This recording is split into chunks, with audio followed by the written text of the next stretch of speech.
Setelah melewati begitu banyak penderitaan, akhirnya gadis itu berhasil pulang ke rumah. Semua rasa sedih, kecewa, dan rindu yang selama ini ia pendam seolah meledak dalam sekejap.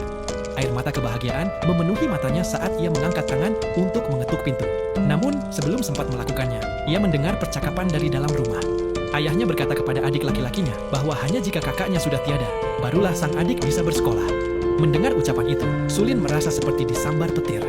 Ia tidak pernah membayangkan bahwa selama dirinya menghilang, kedua orang tuanya sama sekali tidak benar-benar mencarinya. Mereka justru ingin menghapus keberadaannya demi masa depan anak laki-laki mereka. Hati Sulin hancur.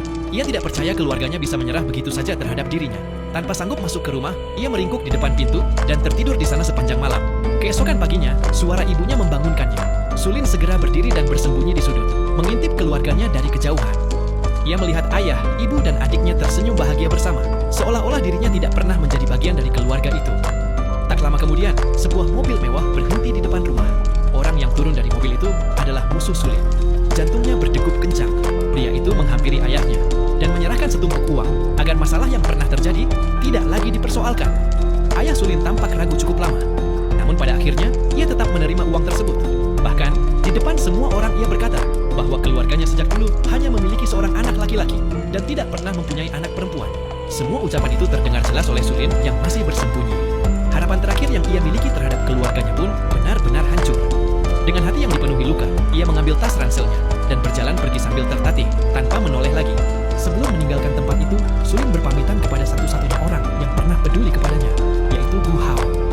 Beberapa waktu sebelumnya, Gu Hao merasa heran karena telur ceplok yang ia masak selalu hilang. Ia mengira adik laki-lakinya yang diam-diam mengambilnya. Karena itu, keesokan harinya ia sengaja membuat telur yang sangat asin untuk memberinya pelajaran. Namun, ia terkejut ketika mengetahui bahwa yang selama ini mengambil telur itu ternyata adalah Sulin. Saat itulah Gu Hao menyadari bahwa di keluarganya sendiri, Sulin bahkan tidak pernah mendapatkan makanan yang layak. Sejak hari itu, Gu Hao selalu memasakkan satu telur ceplok untuk Sulin setiap hari.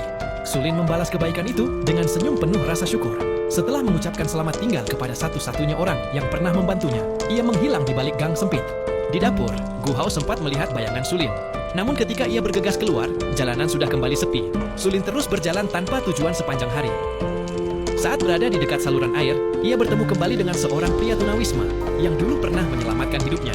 Setelah mengucapkan semua isi hatinya, tubuh Sulin yang sudah kehabisan tenaga akhirnya roboh dan pingsan.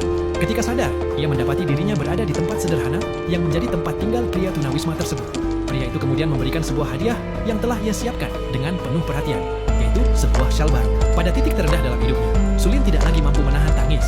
Air matanya mengalir deras karena terharu atas kebaikan tulus dari